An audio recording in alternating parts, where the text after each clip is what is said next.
All right. Well, what's happening, everyone? Welcome on into the Check Your Brain podcast. My name is Tony Mazur. This is a free podcast that goes out every Wednesday on the podcatchers such as Apple and Spotify. I also have a Patreon at patreon.com/slash Tony Mazur. I'm on Rumble, YouTube, Twitter, also at Tony Mazur.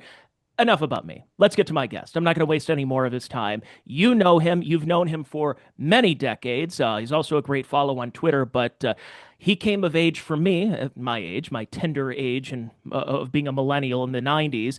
And he was all over the place, basically known as the NBA insider. And all these other guys, the Brian Windhurst and the Adrian Wojnarowskis and the Shams and all these other people, they should be kissing the ground this man walks on. And that is Peter Vecsey. And by the way, I also have Ken Mosca on here to back me up in case I have any inaccuracies. You're like my dictation here, Ken. But joining me here is Peter Vecsey. Peter, thank you for joining the show today. You indemnified me, right? Absolutely, yes, Okay. exactly. It's all All right. it's all Well, good. Good. Ken, but first, before we really I want to get into talking about Peter, but Ken, I'm from Cleveland. We've had a basketball team sort of for a number of years, for 55 years. But you got to see Peter back in really the heyday and the kind of the changing of how the NBA went from being tape delayed and the NBA Finals was tape delayed to it hmm being an international sensation in that time. And first, let's butter Peter up. Ken, talk about Peter's impact on the not just the basketball world, but sports journalism in general. Well, Tony, you had said it from the beginning. Peter is the gold standard. I've said that, and Peter's a dog lover. There's his dog. Peter's the gold standard when it comes to. There's a lot of pretenders out there now. These insiders. Peter can correct me. I mean, he's the original insider. Did it in the print, the newspapers. Did it on TV. He does podcasts, and he spreads the word. And I love the NBA history podcast. I'm forgetting Peter the exact name, but Tony, I'm of an age where I remember my teams from 1966, 1967. And of course, the first championship for any one of my teams was the 69 Mets. But then following on the heels of that was the New York Knicks, of whose hat I wear today. But my parents were from Brooklyn. I still read the newspapers. I still get ink on my fingers. We have a local place that brings in all the newspapers. I still buy them and read them. I bought and read, well, my dad back in the day bought it for me, Peter Vecsey, and, a New York writer. And one of the things I always admired about Peter is he is nothing close to a homer. He is no homer. And I like that. I don't I like root how, for you. I root for you. What do you yes, mean? you do. Yes, you do root for me. You have been a supporter and you root for me. Big fan of. But that's for me at a young age. I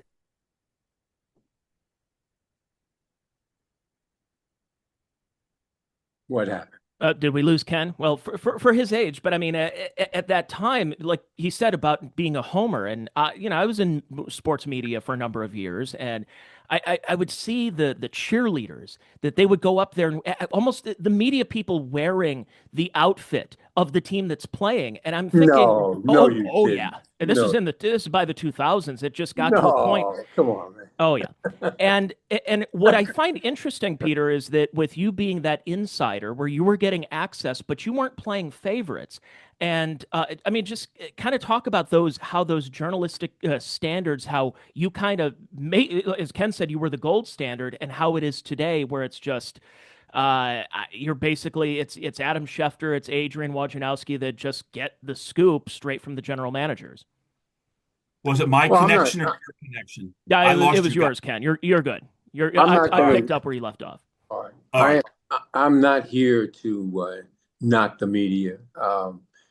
Ken talked about them being pretenders. No, there are some very, very real journalists out there that I follow extensively on the Athletic and other publications online or in print. So I'm not going to go there. Cheerleaders. No cheerleading in the press box, right? I'm not going to go there with that. I mean, if you had a specific guy you wanted me to talk about, but I'm not going to generalize and knock the media today. Well, I was It's a No, no, more, and hold on, Tony. okay. It's more difficult today. There's no question about that because the agents really control a lot of what goes on. And so the media has to kowtow to those agents if they want to have access to their players. Now, I ran through that, of course, back in the day. There was David Falk and Arn Tellem, those guys, and Irwin Weiner, the original, whose clients were Julius Erving and Billy Cunningham and George McGinnis and Walt Frazier and all that. So, we go back to those guys, but the way I handled it was I was honest with everybody, and as soon as one of them lied to me, that was it. I never went back to them again. I never used them again. And Well, they learned that they had to be honest with me. And the accessibility back then for me, there's a guy writing a big piece on me right now, and we were talking about it today that the access that I had was bar none better than anybody that has ever been in this business.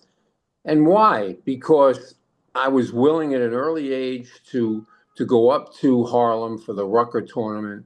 I had a team in the Rucker tournament in the early 70s. Julius Erving was on my team right out of college. And then the ABA got me credentialed. It was passed on as we went further. My name was passed on. You could trust him. Look what he did. He spent 6 summers up in Harlem, with teams, played, coached, blah, blah, blah. I'll give you an example. So when I met Michael Jordan for the first time as a rookie, the first thing he said to me was, "Yeah, I know who you are. You're Doc's guy, Julius that's Erving's right. guy." So, yeah, I had that going for me, but I created it for myself because I put in the time on my time for a long, long time. And then years later when I met LeBron, it was a little different. He didn't say that. He said, "I know who you are," as a rookie. So I was way ahead of the game. I was very lucky, but I made my own luck.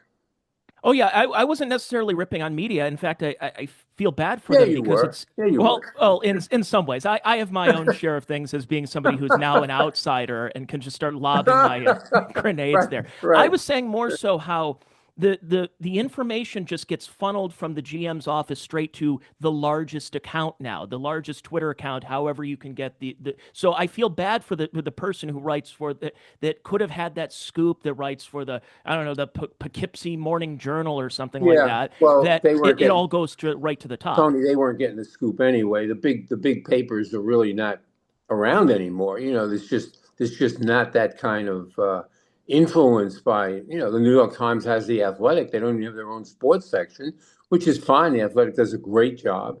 Um, but the LA Times used to have a great writer. You go around the country, they'd have great writers, and they would be able to break stories. But you're right. I don't know how you know that, but it is true that the way things are, especially for Wojo, I mean, he would break stuff. You're right. 5 minutes before it was announced, he would break it on the air as if it was a big scoop. Um, my thing on him and other guys is that they'll break the news that everybody wants out there. The GMs want it out there. The agents want it out there. It's not only the GMs giving it to them. Believe me, the agents, which were some of my best sources, no doubt. But I would break stories that they did not want out there. And I still maintain that if I were writing today, and actually learned a few of the general managers' names and learned how to pronounce a lot of the players' names and learned how to spell them, and learned who the assholes were in the NBA, that I could break stories. I wouldn't need those guys anymore. Even when I was retired, Tony, I don't know if you're aware of this, but even when I was retired, excuse me, um, I worked for Patreon for about a year or so, and I broke some very big stories on there. People said, no, you have to break it on Twitter, or you're going to get scooped. I broke two of the biggest stories that were going on in those days. I broke that the Lakers had tampered with Paul George, and they wound up getting fined $500,000. They should have been fined a first-round draft pick. And I broke the fact that LeBron was going to sign with the Lakers a year before he did it. And I remember that. guaranteed it. I guaranteed it. And, people tried to ignore it, but it was real. And so I didn't need Twitter. And I still wouldn't need Twitter today. I still could break stories. I mean, I know stuff now about people that, I could break today, but I'm not going to do that. It just doesn't make any sense for me to do it. Well, because I come from the background. I worked in NBA media as well, but not at that level, obviously. And I would be you'd be in locker rooms. You're in the scrum with all the other media people. And for me, being in Cleveland, I covered the Cavaliers when LeBron was here the first time around. And LeBron didn't really have the best cast around him for a long time. His two best players he ever played with during his first time in Cleveland were Carlos Boozer and Mo Williams. But he would always have a couple of these just ancillary characters who would be Sure. around. Yeah. And one of them was Delonte West. And people didn't really know the whole situation. And I remember being there and wanted to talk to him after a game. And he started going off on me and one of my other compadres in the media. And the PR guy from the Cavs, Tad Carper, had to be like, he's going to make an announcement about something tomorrow, leave him alone. And sure enough, he comes out, says he's bipolar. And then now this sad story that he's living on the streets and people are bringing him in. But it was interesting how you almost had to wait for the top story to be broken by the biggest name and not small little Tony Mazur who writes for this news outlet and reports for this radio station. Yeah. And these stories, the stories are not being broken in newspapers anymore, obviously. There was no ESPN when I was a kid, so I would read Peter and other writers, where stories get broken. Now you have all these writers that become TV stars, whether it's PTI, where there's Around the Horn, or all these ESPN shows and other shows as well. I'm not picking on ESPN, but I think that's diluted, I believe, the talent. I think the writing they become TV stars in some respects. Well, I mean, those guys on TV are not breaking any stories, that's for sure. It's all based on opinion, and the wildest opinion that you have is the more you're going to get noticed. So that's the way it is these days. But I don't know. I don't know what to tell you. Tony, I covered those Cavaliers, of course, and Mo Williams, by the way, made an All-Star game, didn't he? He did, yes. Yeah. And Carlos Boozer wound up screwing the owner by breaking his word and lied to a blind man. Lied to a blind man, yeah. And you know who his agent was, right? It was Pelinka, who was the general manager of the Lakers. That's correct. Yeah. So it's kind of interesting. And he was when that happened with Boozer, Pelinka's boss was Arn Tellem. And he fired him. But that didn't hurt Pelinka because Kobe, who was one of the clients, he went with him. And so Pelinka's business started with Kobe and Boozer and went on from there. And then he turned it into the general manager of the Lakers. But those are the kind of stories. I remember, again, I met LeBron, early on in his career. And I came to Cleveland for a week. It was the season before he was going to become a free agent, and it was about 2 weeks before the end of the season. And I came to Cleveland to spend a week, saw some games and stuff, and that's really where we got together. So he pissed off everybody in the media by inviting me into the sanctuary where the team ate. And we did our interview in the dining room. Everybody was furious because the media was not allowed in there. But, LeBron could do whatever he wanted. I could probably be still working. I could be working for him today if I had been nicer to him. But anyway, I was looking for the story about where he was going to go the next year. And that he gave me a good column, but he didn't give me that scoop. But it was a good week in Cleveland. And by the way, the man you mentioned, Ted, is he still with the Cavaliers? I'm not sure. I haven't He been was around the great. team in a while. Yeah. He was really, really terrific. I think he actually worked for the owner, and then the owner put him with the Cavaliers. But he was terrific. So I was talking to Ken. I was in a text thread with him several weeks ago about wanting to have you on because I saw you pop up in a certain Netflix documentary called Shooting Stars. Now, of course, being a pun on the fact that Gilbert Arenas and Javaris Crittenton had allegedly, this was the original story we heard, they were pulled guns out on each other in the locker room, and you were the one, of course, who broke the story. And I talk just a little bit about that and that kind of impact where that type of NBA, like the 2000s David Stern era of don't wear white t-shirts and chains and everything. You got to dress up a little better. It seemed like there was kind of a cleaning up, a cleansing of the NBA during that time. I could be wrong. That's just what I observed from the outside. Okay, I don't know what that has to do with the guns in the locker room. Yeah, he didn't want guns in the locker room either. He told me to take the diamond stud out of my ear too. He didn't like that. But I mean, that story, yeah, that was one of my biggest stories that I ever broke. I think the Sprewell choking Carlissimo was another big Oh one. yeah. And the way the Orlando Magic players ended up voting Brian Hill out of the coaching job, that was another one of mine. So I definitely had some big ones. That was big. I didn't like a lot of aspects of the way it was handled by my newspaper. It was such a big story that I asked for help from the front of the paper because of the way they have much better ways of finding things out than I do, especially when it comes to guns in the locker room. And so we did use reporters from the front, and they did a terrific job. They wound up getting quotes from Javaris's friends that sealed the story about him, being punked and he was going to get even and all that stuff. I don't remember the exact quote, but we used it and we went with the story. But we waited a week or 10 days before we went with that story. We made sure we had it. What I resented was that when the story was written, it was not written by me. It was written by somebody in the front of the paper, but with my byline. And Mm. then they gave me about 10 minutes to read it. We're going with it tonight. What do you think? I said, well, it's not the way, I don't know what you're saying is true about they actually faced off with the guns, like in the OK Corral or something. I did not, that was not I didn't know that. Turned out it was true. Was true. But I didn't like the fact the way they kind of pressured me to go with the writing of that story at that time because it was my byline, nobody else's.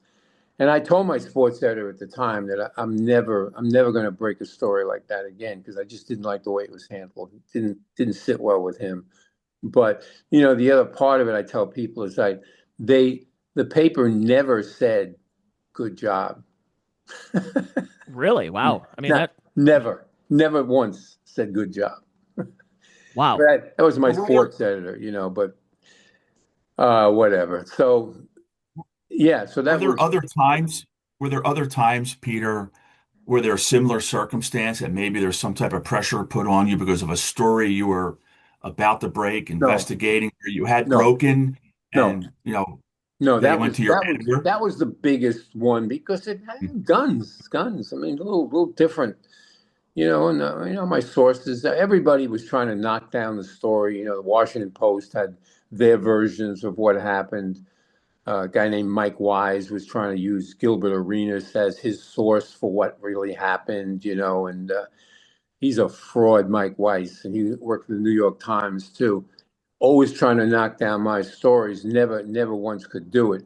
I mean, I was getting calls from Georgetown University wanting to interview me for, like, no, let's see how it plays out. And Javaris's agent, I won't be able to remember his name offhand, but he lied to me about stuff. I never spoke to him again. Like I told you before, agent lied to me. It was over. Oh no, Javaris would never do anything like that. He's a good guy. Okay, fine. Click. Yeah. Um, yeah, I mean, going in, delving into those kinds of stories, very tricky, very tricky. And, you got to be worried about, I was indemnified by the Post, but you still had to be very worried about getting the facts correct. And we did have a couple things wrong. Exactly what happened on the plane that instigated that whole thing. Did not have the whole story there. Whatever. No, but the story was out and it made waves, and Yeah. that's the other thing I kind of want to ask you about with your coverage of Dr. J all the way to LeBron and everyone in between. How is a player? How does a player treat this access with another media member? Like, do they treat you as kind of a friend? Do they treat you as an enemy? Or is this just straight business that, look, this is, I'm getting my stuff out there, my own public relations? Like, I guess, what is the median of talking to a player? Do they just know what they're getting themselves into when talking to someone like you? You're asking too general. I mean, we're talking about, everybody's different. Every relationship is different. My relationship with Julius Erving was so different because of right out of college. I covered him. I actually wrote a couple stories when he played for UMass, and then he plays for me in the Rucker. We come in there together. We win 2 championships in 4 years, and then 2 others with other teams I won championships with. But so our relation, he was the best man at my wedding. I mean, yeah, it was totally different than LeBron or Jordan. One of my most proud columns was interviewing Jordan when he quit basketball, played baseball, and I go down to Orlando, took a shot. My editor at the time was very supportive of me, and I said, let me take a shot and go down to Orlando and see if I can get him to talk to me why he retired. And as it turned out, he did talk to me. In his hotel room, and we spent a few hours together. And it's one of my best columns ever. And I have it hanging in my office here in my apartment. But he wound up denying that he said it. But we all know it was all true. So it was great. That was a big scoop for me to get Michael. But Michael, very good to me at times, and other times, not so good. I mean, I stuck up for him big time with NBC, and I got to tell you, I'm going to get into working for NBC, but when the NBC during the semifinals against the Knicks in '93.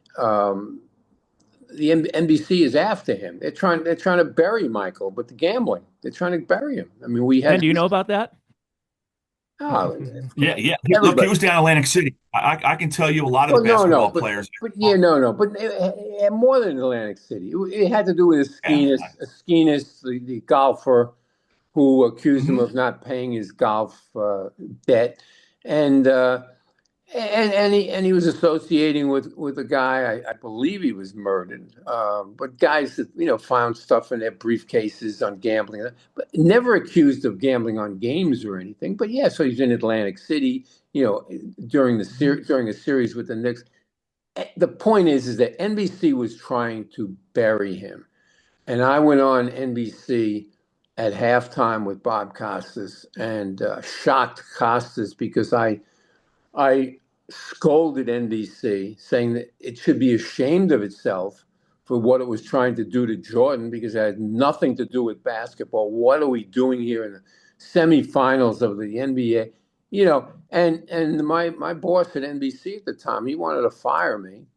And little did he know that the big boss, Ebersol, and Stern were so happy that what I did, and that guy wound up getting fired after the year.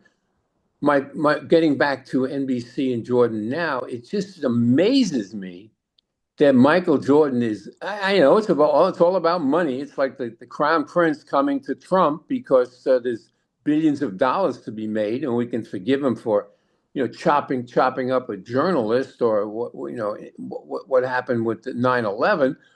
And so Michael takes the money and he comes to work for a network that was trying to bury him. It's just and not one writer has said anything about this. Not one person has mentioned. Oh, by the way, back in '93. So anyway, and so after that was over, the finals started against Phoenix, and Michael's father came and thanked me for going to bat for him. Now, Michael never said a word, and I never expected him to, and he never had to say anything. But there he was when he was retired, and I go down to Orlando. He did give me an interview, exclusive interview, me and him in his hotel room. So, maybe that was his give back. And I'll tell you something else about that. His denial of it was interesting. Sam Smith, who wrote the Jordan rules, sent me a note, which I still have. He said, "Peter, we know who's telling the truth here." and also, before I wrote it, I come back from Orlando to my house, and I'm in the middle of writing, and I told my editor what I had, and they're excited. They're ready to go front page, back page, whatever. And I get a call from his agent, David. What's his name? David. Help me out here. I said it before. Anyway, his agent David Falk, and he says, "Look, Michael would like you not to print what he said. He would like you to come to Birmingham and hang out with him for a week, and play basketball. On the off days we could run full court, whatever, play ball with him, hang out for a week." I said, "David," I said, "I'm not going to do that." I said, "My editor already knows what's coming." I said, "I'm not going to be bought that way." Yeah.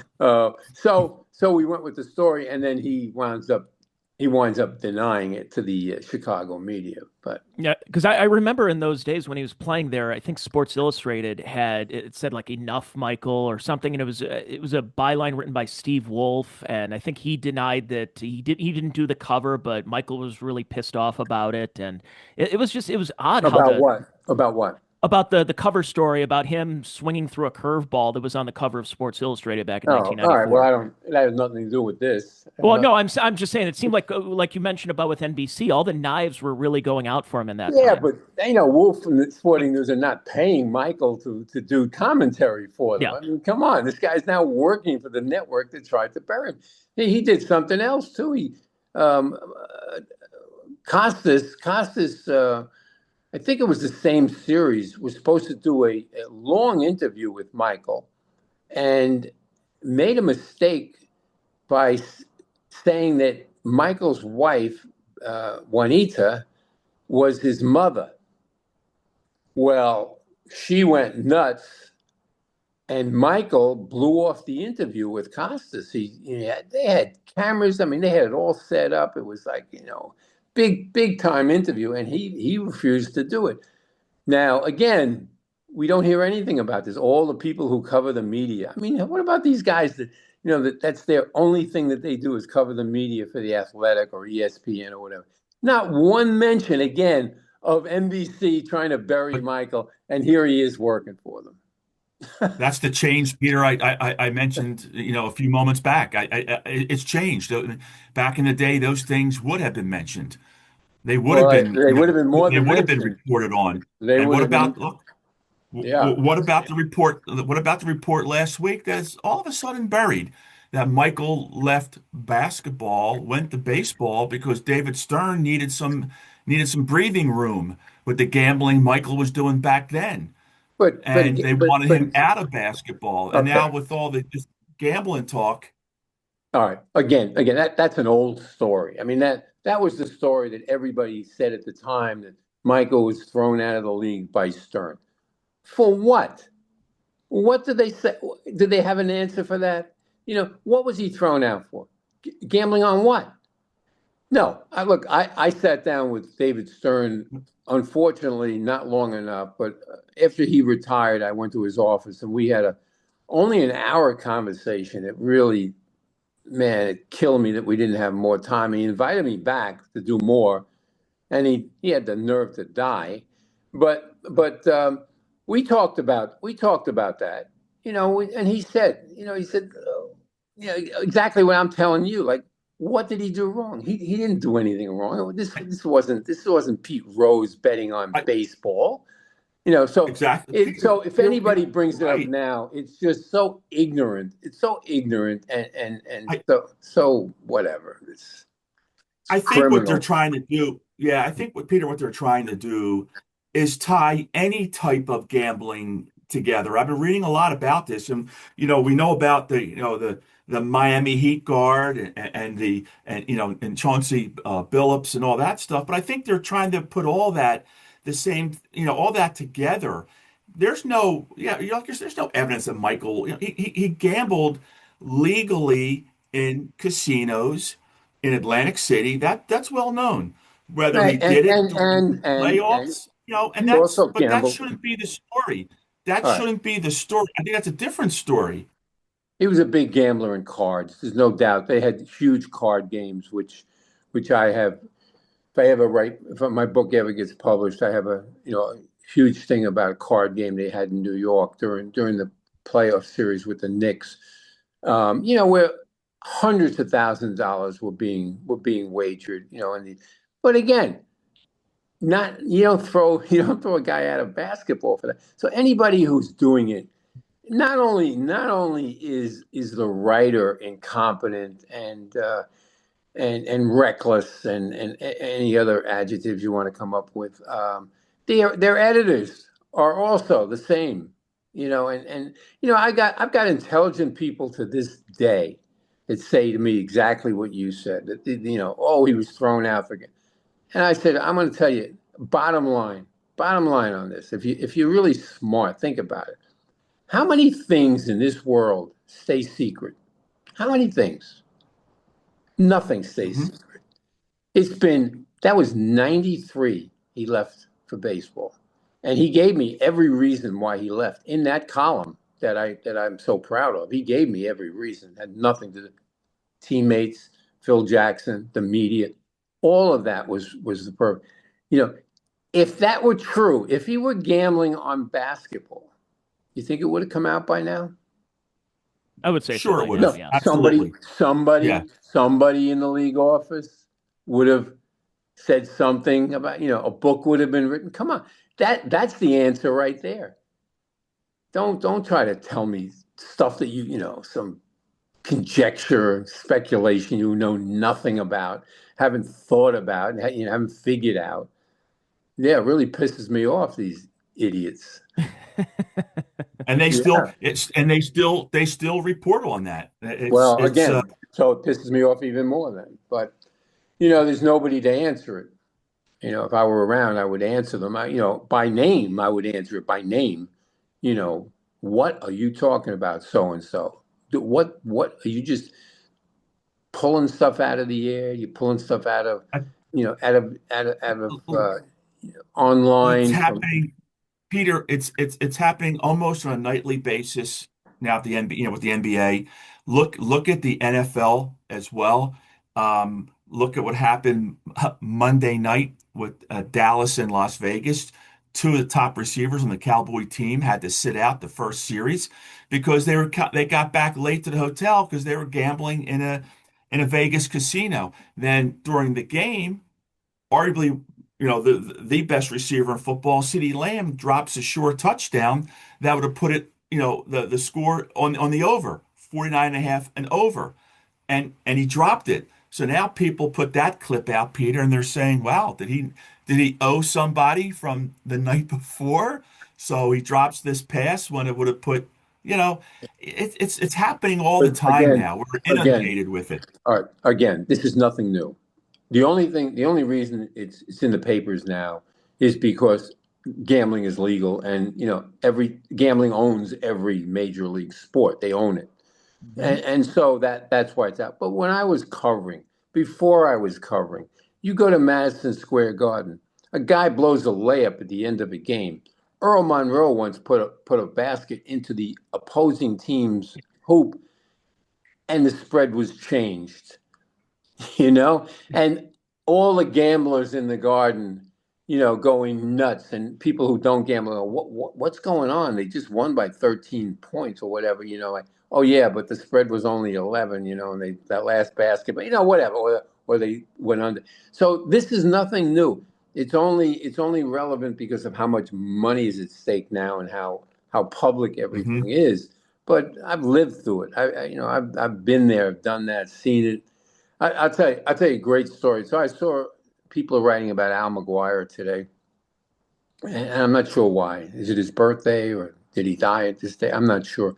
But I knew Al. My friends played for him at Belmont Abbey, and then other friends played for him at Marquette. But they played at the Garden against UMass, against Dr. J, who was not Dr. J then, because there was no dunking in college then. And I made a bet on the game. I bet on UMass because of Julius. I had just written a story about him, and so I bet I think $25 on the game. And I'm there with my girlfriend holding hands during the game, and I'm screaming and yelling for UMass. And two guys behind me, they tapped me on the shoulder, and they said, "Hey kid, like how much you got on this game?" I said, $25. The guy reached over, he gave me $25, and he said, "Now get he said, get the fuck out of here." It was Al McGuire's brother, Oh, wow. John, who was a cop, and he owned a restaurant in Queens, and he was with the other owner, and then so I got my 25 and I went to another seat. That's amazing, because that's what I'm thinking of when you had the players on the team formerly known as the Guardians that formerly known as the Indians were throwing some pitches into the dirt, like purposely spiking the first ball because Allegedly. there's all this. Allegedly. Well, allegedly, I'm saying that, and so now for me, just for my eyes, and I don't know if I'm like this with if anyone else is like this, but it makes me really look at sports differently, where I'm not looking at like, oh yeah, there's gambling, but they bet on the over under. No, it's more so that the players are in on it, and they're purposely, again, like Ken said, possibly dropping touchdowns, possibly blowing layups, possibly throwing first pitch balls, because there's a lot of money waiting in this. And it for me, at least for me, it kind of ruins the allure of sports. But I guess there probably shouldn't be one anyways. Well, it does ruin everything. What's unbelievable is that people who are making millions and millions of dollars, players, Rozier, millions. Again, he's not guilty yet, but accused. The baseball players who making millions, and they're gonna make thousands of dollars off of a bad pitch. I mean, does it make any sense? Now, back in the 50s, No. when CCNY and LIU were shaving points and dumping games, and I got to know those guys. I got to know the fixers. I got to know the players who were doing it. They did it for a couple $1,000s. They had no money. They had nothing. Floyd Lane, who wound up becoming the coach of CCNY, but he was a player on a great 50s team. His money was found in a shoebox. He never even spent it. He was saving it for rent for his parents and stuff. It was like so different. I mean, it makes absolutely no sense why they would do something like this. And I read the story the other day about the 6 college players in the NCAA that were thrown out of basketball forever, and one kid admitting everything that was done. And how they did it, what they did, he admitted everything, and that was eye-awakening for me. First time I've ever read where somebody actually admitted it, and all for $5,000. And he said he needed it for his kid, but then he said he was going to some big store to buy some fancy stuff. So where's his credibility? Anyway. Gambling in these leagues is we've seen what's happened already. It's not going to stop. There's no way they can stop it. There's no answer as far as I know. But now it's to the point where every commercial break has brought to you by Bet 365, Bet MGM, and it's kind of in a way like a big pharma type of thing where you basically buy off the the advertising on these shows and these networks to the point where they're not really going to talk about it too much. So yeah, it's kind of hard being a Miami Heat broadcaster when on the sidelines it's FanDuel and you're on the FanDuel Sports Network, and then start to try to be credible and talk about the problem with gambling in this sport. Yeah. Pull I up, they're easy to find on YouTube, Tony. Pull up the old interviews with the current commissioner of the NFL, Roger Goodell.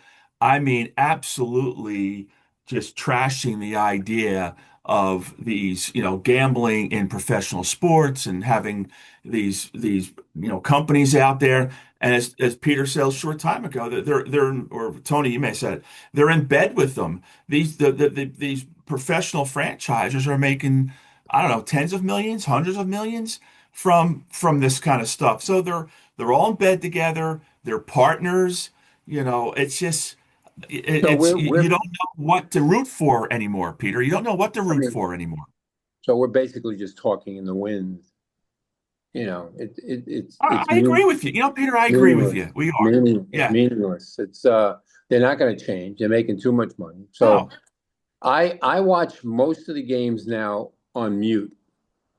I just don't want to hear what they have to say. I don't want to see the commercial. I don't want to hear the commercials anyway. And unfortunately, it's on their microphones even. FanDuel on the microphone. It's like, Yep. again, David Stern was totally against betting. Adam Silver was against it, and then went the other way. And everybody can Look blame what the Pete commissioner Rozelle did. Look what Pete again. Rozelle did back in the day with Joe Namath, with Paul Hornig. I'm What probably forgetting baseball? Frank What base, Gifford.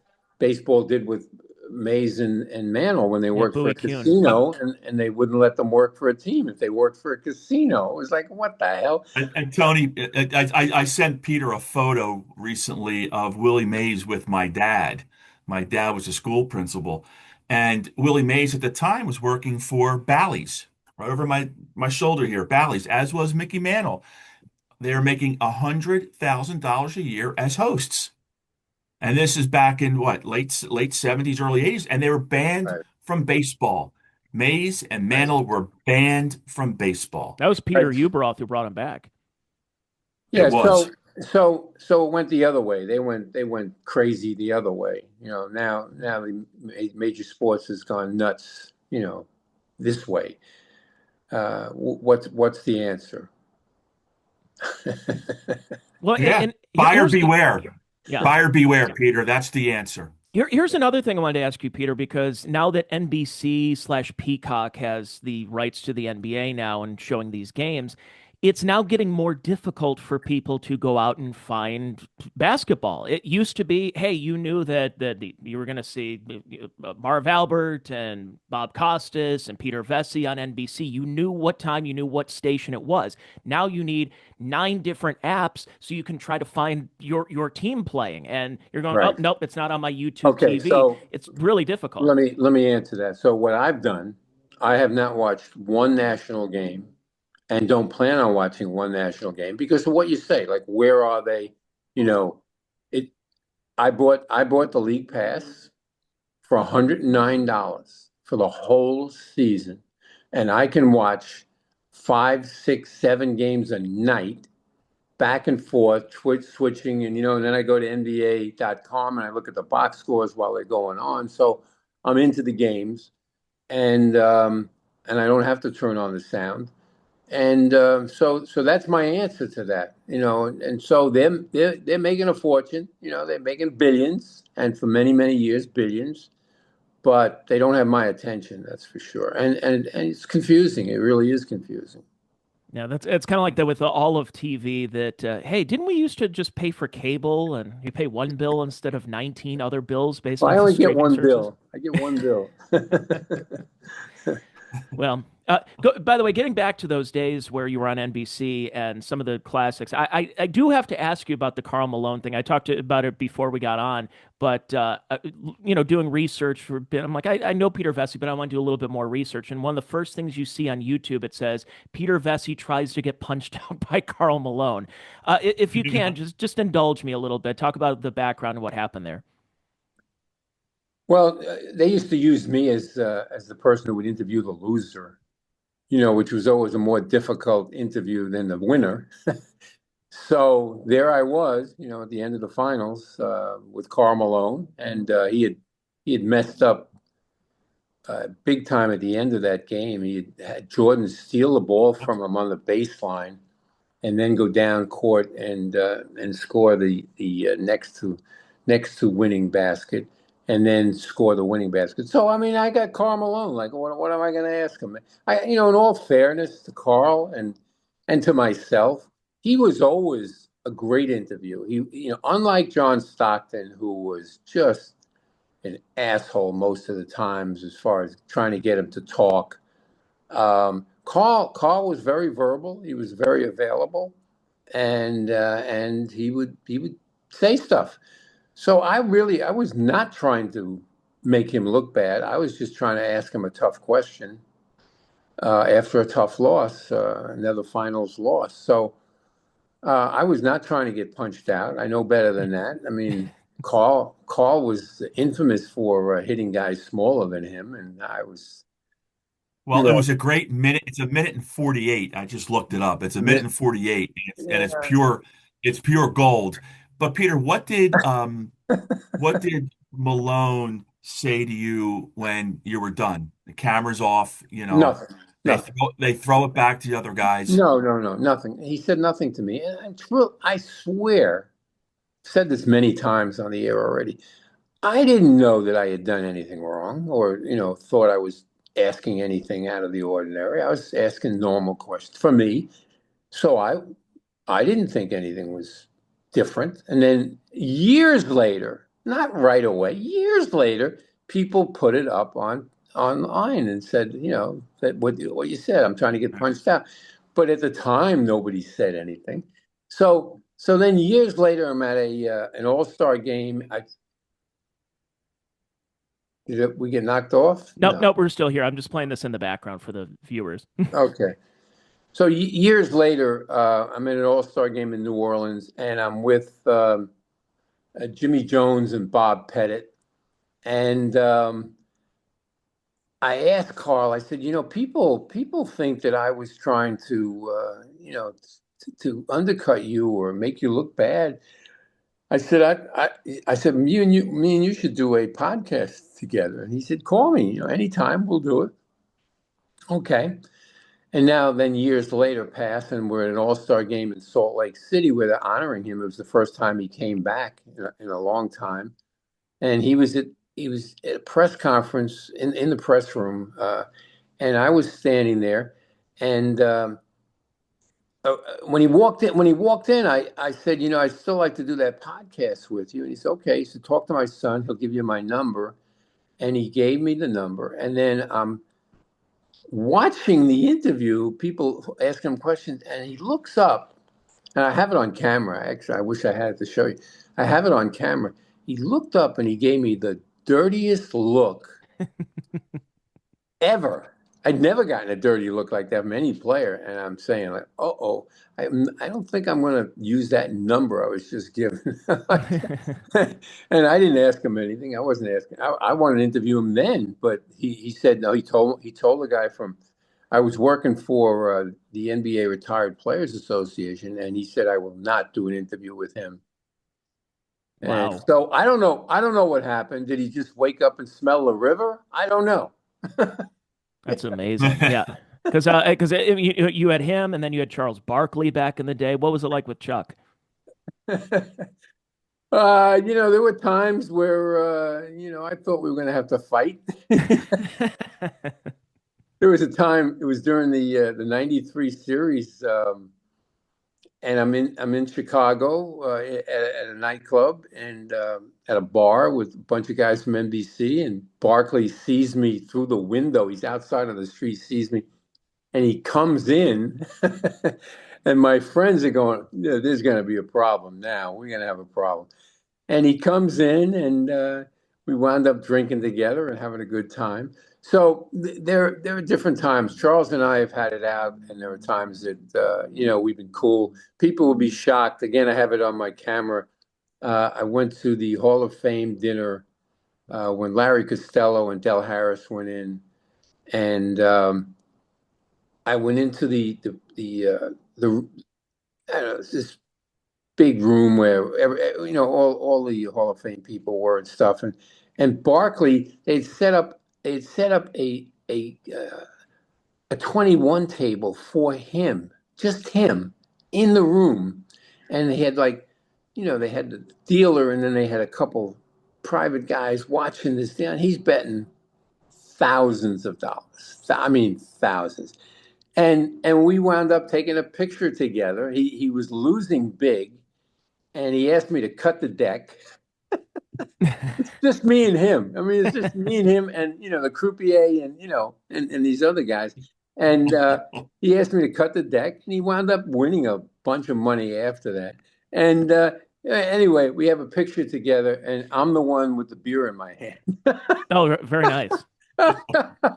Oh, that's great. Yeah. I want to just throw some names out there. Just want, like, if one of them sticks out and you have a story or anything. But like Slick Leonard, Roger Brown, Joe Barry Carroll, Yeah. Vin Baker, Sean Kemp. Joe barely cares. I love that one. Any of those, like any good stories stick out you want to tell? I've thought about doing a tour, and it would be just that. Like if you gave me if somebody in the audience gave me, give me a name, I'll give you a story. So, you could give me a name and I'll give you a story. All right, Sean Kemp. So I nicknamed him Spawn Kemp because he had so many children. 9, I think. So I could tell you many stories about Spawn, but so I was asked to coach a game in Houston during an All-Star game in Houston. It was a benefit for I'm terrible. Help me out here. It was a benefit for the guy who got crippled. I think he played for North Carolina State, and he get crippled in an accident. Yeah. He was paralyzed. He's paralyzed. Still paralyzed. He was actually No, killed. not killed. No. Well, He's paralyzed. No, he's paralyzed. So he was okay. He was there. I know.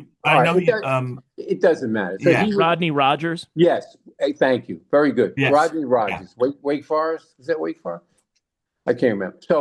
So he was there, and they asked me to coach his game, and big time, man. So yeah, great.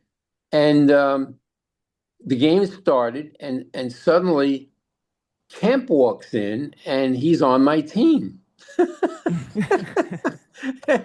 And he sits down next to me, and I looked at him. I said, I am, right? He goes, yeah, let's play ball. So, I got to give it to him. He could have done anything, God knows, and he handled it so professionally, and and we had the All-Star game and stuff. So, I mean, that's a positive story. Yeah. And also some more positive ones about the ABA. And I know Terry Pluto, and he wrote the book Loose Balls about the NBA or the ABA. And, talk about some of those ABA guys that you got to know back in the 70s. No, give me a specific. Give me a name. I mentioned Roger Brown. Obviously, we talked about Dr. J. All right. I mean, we talked about Julius. I mean, Roger Brown, I saw him play in high school. He was only a year ahead of me in high school. He and Connie Hawkins and Billy Cunningham were the 3 forwards in the PSAL in 1 year, 1960. Think about it. Who became, some of the best forwards in NBA history or ABA history. Roger never played in the NBA. So anyway, Roger and I never really spoke his whole ABA career, because I knew he was just he never stopped suffering about being banned by the NBA, which ended up paying him money for doing him wrong. But I never really got close to him until he was about to die. And I called him in his home, and we spoke for maybe an hour, and he was like maybe a week or days from dying. And he just gave me and I wrote a column about it. He gave me such a great interview. And so again, I'll never forget that. And, he knew who I was and stuff, and he knew my background, but I just knew he needed his space. Unlike Mel Daniels, his teammate, Well, who yeah. he and I became, I mean, so close. It's unimaginable how close. He when he had a heart problem, and he died of that heart problem. Died in his truck on his property, but he drove his truck from Indianapolis, outside Indianapolis, where he had a 90-acre farm, to my house on Long Island, where I had a farm, and he brought a horse to my now ex-wife. Him and Nedelicki drove to bring this horse to my ex-wife.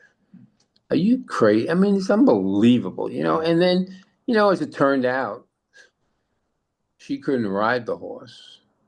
They stayed the night. They got back in the trailer with the horse and went back to Indianapolis. And he wound up taking three of my horses when I was about to get divorced.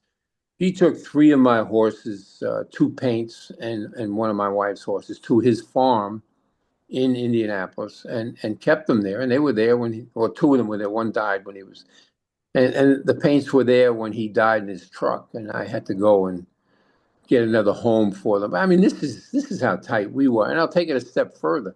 So I was on the ABA committee for the Hall of Fame to put ABA players and coaches into the Hall of Fame. And I wanted to put Mel in immediately. We put Artis Gilmore in first. There were seven of us. Costas was on that committee.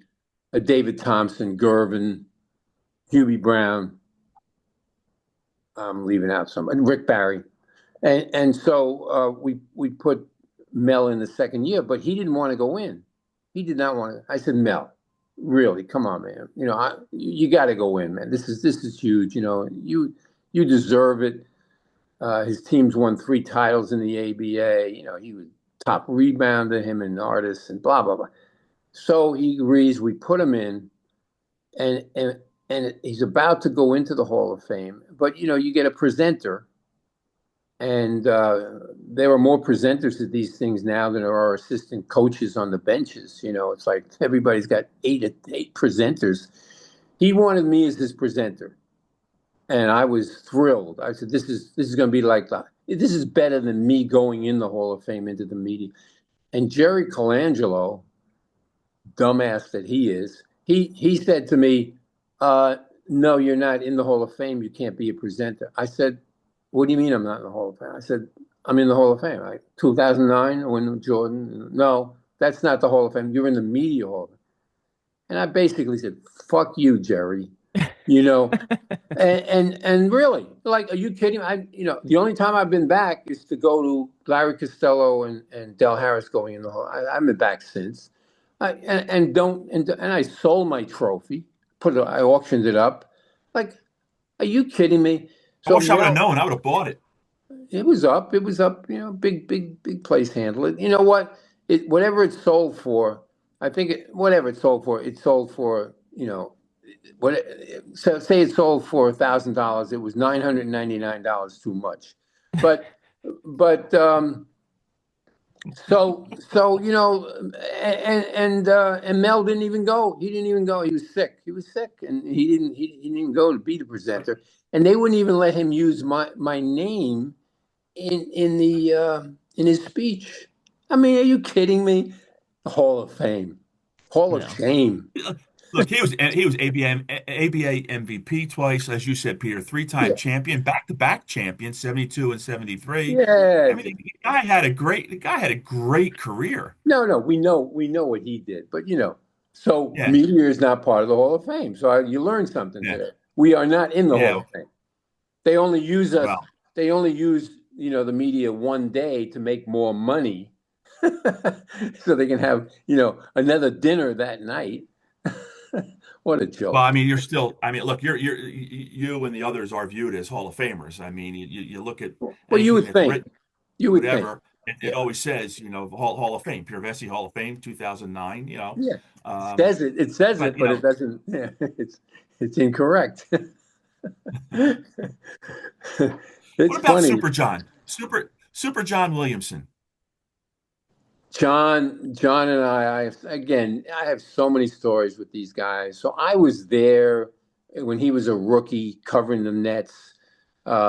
He was, came from New Mexico. Nobody really knew him. He came out early, had no guaranteed money, trying to make the Nets team.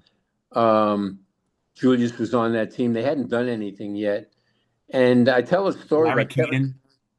Yeah, Keenan was on that team. Larry Lockery was the coach, and so it came down to making the team. It was one of two players who were going to make the team. It was either John Williamson or George Bruns, who played at Manhattan and then played the previous year with the Nets under Lou Conaseca. Did really well in the number of games that he played.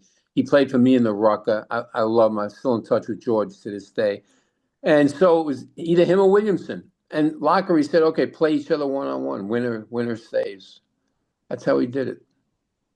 Wow. And Williamson was 6'4", backing George down. George was 5'10", skinny, great shooter, great passer.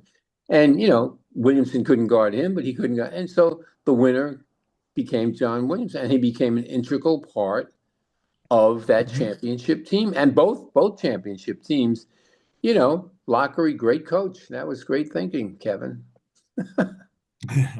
Ken, with you wearing the Knicks hat, I was looking up Peter, just doing research, and it says he's covered dysfunction in the New York Knicks locker room, and I'm like, when? Can you specify which dysfunction? What's your favorite dysfunction that Peter would have covered? Well, I said, like I mentioned before, Peter and I recently were together for quite a while, and I had mentioned that you don't want to get too close sometimes to your stars. I met Seaver, and he was a punk. He was a punk. Really? But I met Really? Yeah, I met Bill Bradley. I met Bill Bradley right over here, working out, at the Jewish Community Center in Margate, and Bill Bradley was there, and and I did not engage him until he was leaving. I was still playing, and I grabbed the ball. He was walking by, and I referred him as Senator Bradley. I said, "Hey, Senator, nice to see you." I said, "I used to see you back in the day as a kid. I'd go up to the Garden, or I'd see you in Philadelphia." And he just looked at me and said, "Good for you," and kept walking. I went, "Wow, Hey, okay." Bill, To myself, "Wow, okay." It caught me by surprise, But and no, what Peter do you want knows him this. to Nice to meet you. And now the thing. No, here's the funny thing. Like this summer, I was shooting around over there a little bit, and Jalen Brunson was in there working out.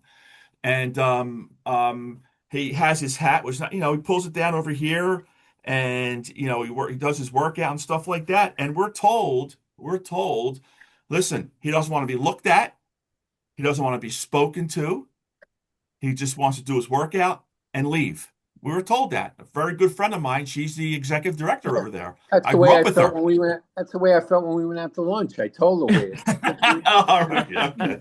"You move this guy. This guy's bothering me. He keeps asking me questions. He thinks this is a Yeah, for 4.5 podcast." hours. And Yeah, you 'cause can't talk. We're told you can't Well, talk to Brunson. So he goes walking by.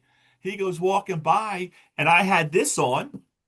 And I went, "Hey, Jalen, nice to see you," and kept walking. And kept walking. wow. It's yeah. So Tony, just to answer your question, but there's been so many others as kids. We'd go to Philadelphia, Margate Mothers Club, and most of the time it was the Knicks. We'd sneak down there. Clyde was great. When Earl Monroe came over from Baltimore, he was great. The Busher was always great. One of my favorites was Dick Barnett. These were great because I'd sneak right down to the court, he right down to asked the you court. the question. Wait a minute. The question was dysfunction in the Knicks locker room. Where are you going I with know. this? Well, I mean, where are you going? Are you I are don't you want you doing to. this podcast You've or am I broken doing my it? heart. You've broken my heart so many times with some of these Oh, stories. I don't know if I want to know. come on, Go man. ahead. Go with the dysfunction. Hawthorne No, Wingo? No. Go ahead. hey, I got a great story on Wingo. I'm telling you, there isn't. You couldn't name anybody. I couldn't give you a story. So I think that would be a great, have a lunch somewhere, and you pay me a lot of money to come in, and maybe give me chips for the casino, and So here's what I'm going to do. Here's what I'm going to, Tony, here's what I'm going to do. And I'm going to have you moderate it since you're good at this and I'm not. So we're going to have a night with Peter Vecsey. there I you am go. going to get a few of the guys I know who's going to sponsor it. And we're going to put some money in Peter's pocket and make sure he stays at a nice place down here. There you And go. we'll have a night with Peter Vecsey. Can I stay in And Long Beach Island? Can I stay there? yes, you can. Yeah, yes, you can. The angles, I'll put you up in the angle side. No, I don't like the Um, Angle side. No, I don't. That place has gotten old. Listen, you got a bench. I couldn't even get a bench for my family that's been up there for 100 years. You Oh got a man, bench. I do have a bench. I love my bench. Let me give you a Wingo story. So Rucker Playground. I've got my team playing. Bob Love comes in to play for me on a weekend from Chicago, and stays at my apartment, and we drive up there together. And I mean, he's an all-star at this point. Wingo is a fringe player on the Knicks, but one of the great names of all time. And we play, and Johnny Green was playing with Wingo that day. I have a photo that I put up on Twitter of Johnny Green guarding Julius in that game, and Bob Love's in the background. So anyway, so Love is, he had an impediment, and he got rid of it later in life. But Wingo is playing him even, and he goes, he's got the post-up game, and Wingo is like guarding him so he can't score, blocking his shot. There's a timeout, and he comes over to the huddle, and he looks at me and he goes, dingo, bingo, who the fuck is this Wingo? It was so fun. I mean, Wingo. He's like, you're on the championship Nick team, right? Anyway, that's my Wingo. I got many Wingo stories. What Hey, about look, Phil? he was on that 73 Knicks team, Tony, that won a title. So he Oh yeah, Yeah. passed away. a He couple of years passed ago. away 4 or 5 years ago. So Um, so they had yeah. in North Carolina, where he's from, they had a weekend for him. And the guy who was putting on the weekend asked me if I would write a piece for their program, and I wrote that story for the piece. But he took out the dirty language. But and so Wingo, and I had given Wingo several great photos I have of him as a Knick. He's up against Kareem, or he's doing. I mean, action photos. I sent it to his agent. His agent gave it to him. Never thanked me. Never said a word. Comes back from the weekend. They had given him great weekend. High school came. Everybody turned out in the town. They gave him money to come back to New York, and unfortunately, he was an addict at one time, Mhm. and he didn't use that money well, and he died. Yeah, he played. I mean, he played what 4 or 5 years with the Knicks, but he No, played in no, not some. not that many. No, maybe Played overseas a No, lot. two or three, maybe. he was overseas. Yeah, he was overseas. I know. I don't even know if he was overseas, but he was discovered in Rucker Park. Dave Stallworth was the one who noticed him. There were a lot of Knicks playing in that Rucker tournament, including Willis. Frazier played. Kazi played. Kazi years later was telling me his knees still hurt from playing on that cement.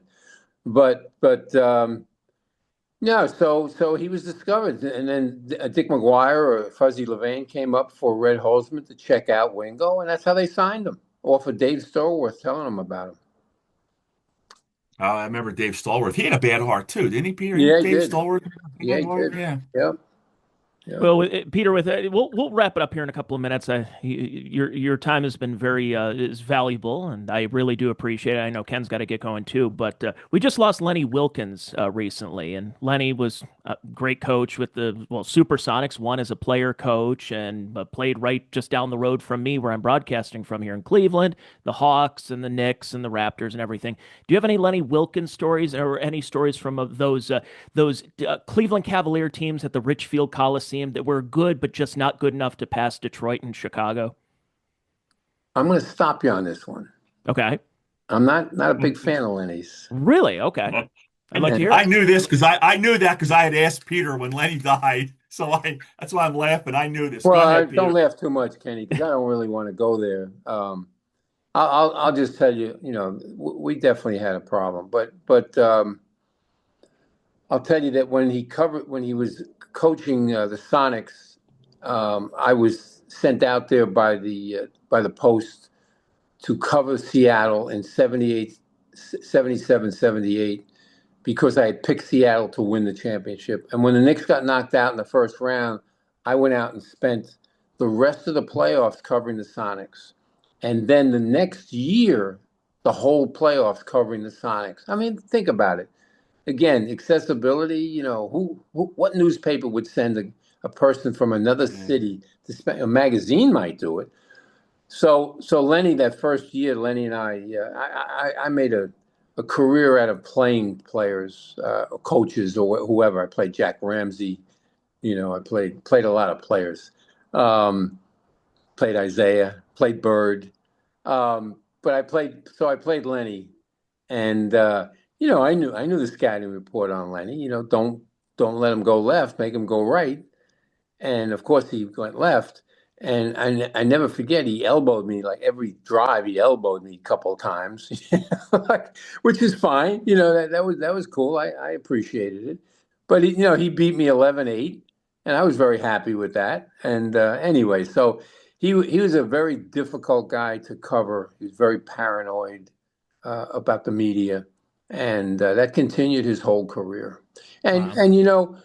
without being too negative, I'm not going to really get into the negative stuff, but without being too negative, he won one championship in his life, and he's now considered, one of the top 15 coaches, best coaches ever. He won one championship with the Sonics in 70, 79, and his MVP was Dennis Johnson. And a year later, he traded Dennis Johnson and labeled him a cancer. And that kept Dennis Johnson out of the Hall of Fame for a number of years. And so I never really forgave him for that. I thought that was bullshit. Here's a guy that won you a championship. He never won another one. By the way, he's the only coach ever to lose more than 1,000 games. They talk about it. He's the third winningest coach of all time. He's also the all-time losingest coach. Well, It's like Cy Young. so that's enough negativity for me on Lenny. Well, in Cleveland, we haven't really had too many. We had Mike Fratello and his slow half-course offense after that, and since then we haven't had many good coaches. Hugh Bet. We called him Hugh Bet. That's right. Well, hey, Peter, I really do appreciate you doing the podcast here with me. Anything you'd like to plug? Obviously, No. your Twitter. No. Nope, not plugging anything. His Good. book. His book. I keep pushing Peter to Good write that luck. book, and I know, and Peter made a joke one time, if he remembers, with me. He says, "Yeah, posthumously. Yeah, it's gonna be my posthumously. I'll be gone when this book comes out." But I do want to see the speaking tour. I really would like to hear it, and listen, a little money to Peter. Tony, I'd even pay to go in the audience. The things that I produce, Tony, and the people I have access to. So I am going to make that happen. I'm going to make Tony Mazur a part of that. Tony's a much better host than I am. I'd be happy to be an usher. No, I'm just gonna sit out in the crowd and let's have watch. Usher. Let's have Usher there to dance and sing. Yeah, that's right. Yeah. Well, Ken, I thank you for being a part of this as well. And Peter, again, thank you. It's a real welcome. honor and a privilege to have you on here to You're talk welcome. to Thanks somebody for like having you. me.